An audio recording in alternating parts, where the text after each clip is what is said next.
చిన్న చిన్న గ్రామాలు, మారుమూల కుగ్రామాలు అభివృద్ధి చెందుతున్న ఈ వేళ ఓ మండల హెడ్ క్వార్టర్ ఏమాత్రం అభివృద్ధికి నోచుకోక, అక్కడ మరే అభివృద్ధి జరగక, అభివృద్ధి కుంటుపడుతూ దయనీయ దుస్థితికి చేరుకుందంటే మీరు నమ్మగలరా? ఎస్, మీరు వింటుంది నిజమే. తెలంగాణ రాష్ట్రంలోని కామారెడ్డి జిల్లాలో ఉన్నటువంటి నిజాం సాగర్ మండల హెడ్ క్వార్టర్ దుస్థితి అది. ఏమాత్రం అభివృద్ధి జరగక, మరే అభివృద్ధికి నోచుకోక ఆ ప్రాంతం అంతా నైరాశ్యంలో మునిగిపోయినటువంటి పరిస్థితి మనం చూస్తున్నాం. ప్రపంచ పటంలో స్థానం దక్కించుకున్నటువంటి నిజాం సాగర్ గ్రామం అనే పేరు భౌతికంగా ఏమాత్రం అభివృద్ధికి నోచుకోక, మరే అభివృద్ధికి జరగక, పూర్తి స్థాయిలో స్థానికులైతే నైరాశ్యంలో మునిగిపోయినటువంటి పరిస్థితులు మనం చూస్తున్నాం. పేరు గొప్ప ఊరు దిబ్బ అన్న చందంగా తయారైంది నిజాం సాగర్ మండల హెడ్ క్వార్టర్ పరిస్థితి అని చెప్పొచ్చు. ప్రాజెక్టు చెంతనే ఉన్నప్పటికీ నిజాం సాగర్ ప్రాజెక్టు అంటే ప్రపంచంలోనే మొట్టమొదటి భారీ సాగునీటి రంగ ప్రాజెక్టు అక్కడ నిర్మాణం చేపట్టినప్పటికీ అక్కడ ఏమాత్రం అభివృద్ధి జరగలేదు. మరే అభివృద్ధికి ఆ ప్రాంతం నోచుకోలేదంటే అతిశయోక్తి కాదేమో. మరి ఉమ్మడి నిజామాబాద్ జిల్లాకు ఆదుకున్నటువంటి నిజాం సాగర్ ప్రాజెక్టు చెంతనే ఉన్నప్పటికీ ప్రపంచంలోనే మొట్టమొదటి భారీ సాగునీటి రంగ ప్రాజెక్టు అక్కడ కొలువుదీరినప్పటికీ మరోవైపు మినిస్ట్రీ ఆఫ్ హెచ్ఆర్జీ ఆధ్వర్యంలో కొనసాగుతున్నటువంటి జవహర్ నవోదయ విద్యాలయ ఉమ్మడి నిజామాబాద్ జిల్లాకు ప్రామాణికంగా నిలుస్తూ వచ్చినటువంటి ఆ విద్యాలయ కాస్త నిజాం సాగర్ చెంతనే కొలువుదీరినప్పటికీ కూడా అక్కడ ఏ అభివృద్ధి జరగక అక్కడ స్థానికులైతే తీవ్ర స్థాయిలో అంతర్మదంలో పడిపోయినటువంటి పరిస్థితులే మనం చూస్తున్నాం. నిజాం సాగర్ ప్రాజెక్టు నిర్మాణ దశ కంటే ముందు నిజాం సాగర్ కాస్త బంజపల్లి రెవెన్యూ గ్రామంగా ఉండేది. రెవెన్యూ గ్రామంగా బంజపల్లి అప్పట్లో పిలువబడేది. నిజాం సాగర్ ప్రాజెక్టు నిర్మాణం చేపట్టిన తదుపరి కార్యాచరణలో భాగంగా బంజపల్లి కాస్త నిజాం సాగర్గా రూపాంతరం చెందడం, నిజాం సాగర్గా నామకరణం చేయడం జరిగింది.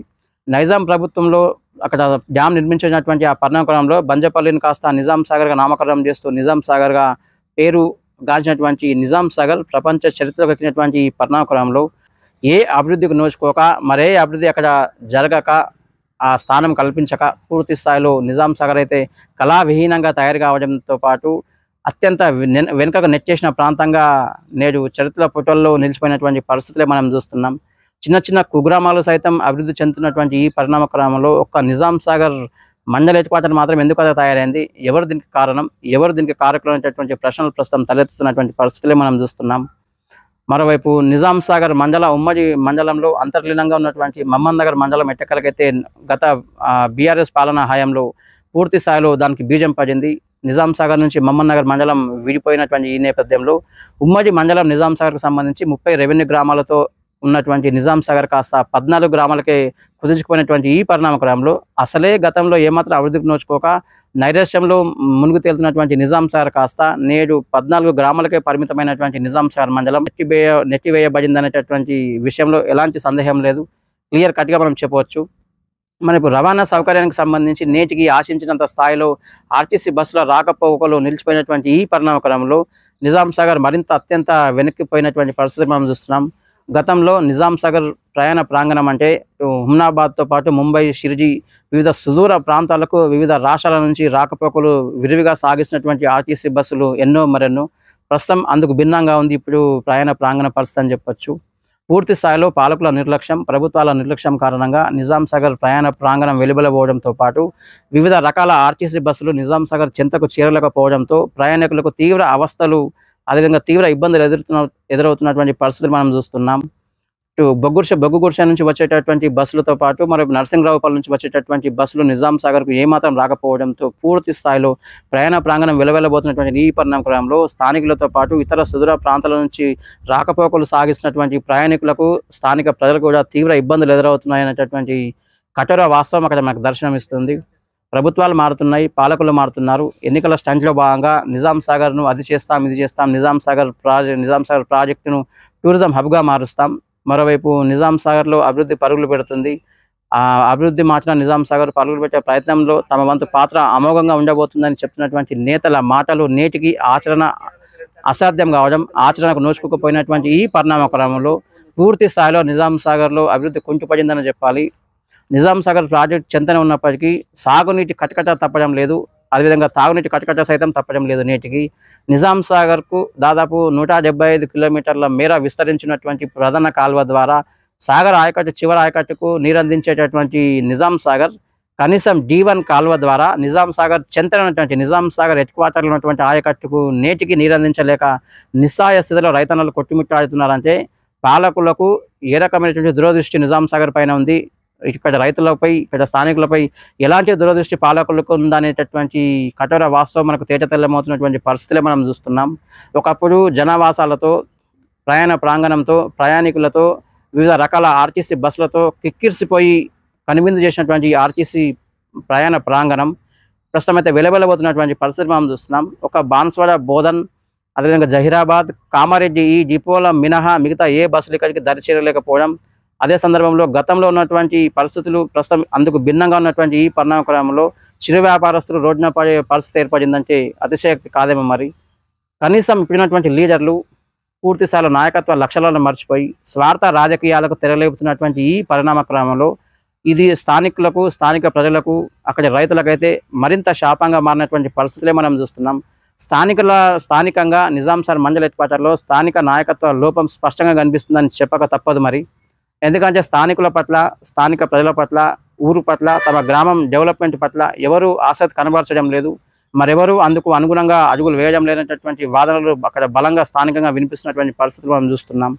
ప్రభుత్వాలు మారాయి, పాలకులు మారారు, కానీ నిజాం సాగర్ రూపురేఖలు మారుస్తామన్న నేతల మాటలు నేటికి నూటిమూటలైనటువంటి ఈ పరిణామక్రమంలో పలు ప్రభుత్వాలను, పలు నేతలను అయితే అక్కడ స్థానికులైతే ప్రశ్నించే ప్రయత్నం చేస్తున్నారు.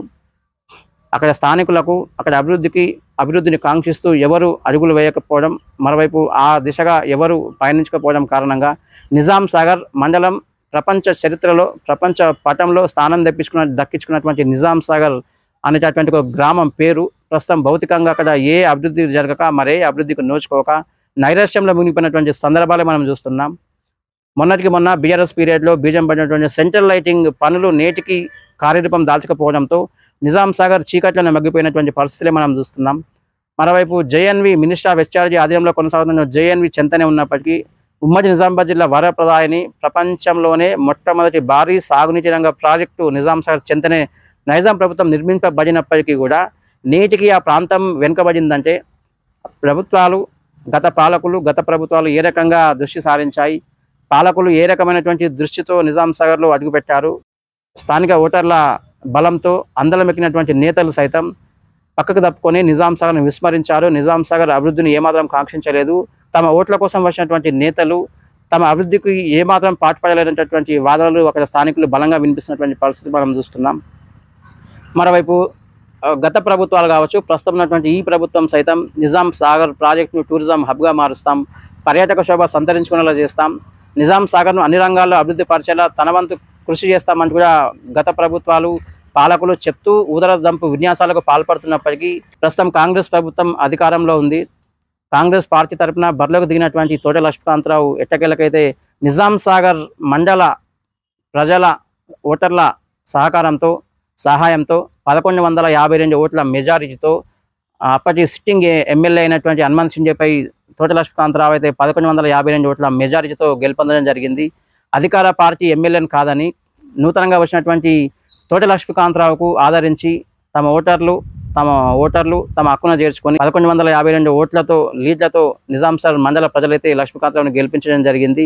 ఇది బహిరంగ రహస్యం అయినప్పటికీ పూర్తి స్థాయిలో ఇప్పటికైనా గత ప్రభుత్వాల పాలకుల నిర్లక్ష్యం ఇప్పుడు కొట్టేసినట్టు కనిపించినటువంటి ఈ పరిణామక్రమంలో నిజాం సాగర్ ఏమాత్రం అభివృద్ధికి నోచుకోక, మరే అభివృద్ధి అక్కడ జరగక పూర్తి స్థాయిలో అత్యంత కుగ్రామంగా మిగిలిపోయినటువంటి ఈ పరిణామక్రమంలో ఎన్నికల సమయంలో తోట లక్ష్మీకాంతరావు పలు హామీలు గుర్తించారు.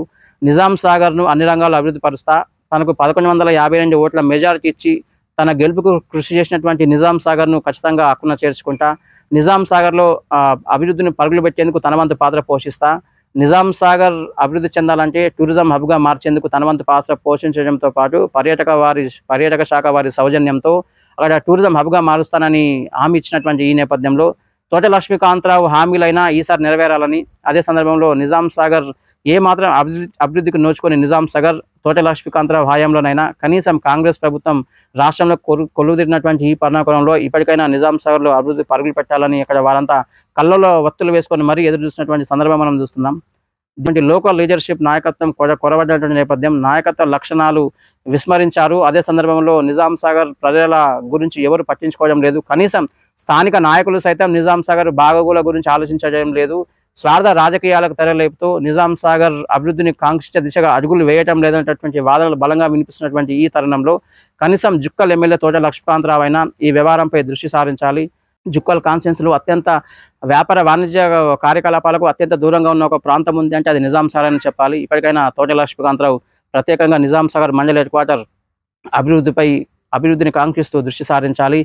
నిజాం సాగర్ ప్రాజెక్టును పర్యాటక కేంద్రంగా తీర్చిదిద్దాలి, టూరిజం హబ్గా మార్చాలని. అదే సందర్భంలో నిజాం సాగర్ రైతులకు కావచ్చు, స్థానికులకు నిజాం సాగర్లో అతి త్వరలో సెంట్రింగ్ లైట్ ఏర్పాటు చేయడంతో పాటు మరికొన్ని వాణిజ్య వ్యాపార సముదాయాల కల్పనకు కావచ్చు, ఇతరత్ర కొన్ని మౌలిక సదుపాయాల కల్పనకు తోట లక్ష్మీకాంతరావు అశేష కృషి చేయాలని మనము ఆశిద్దాం.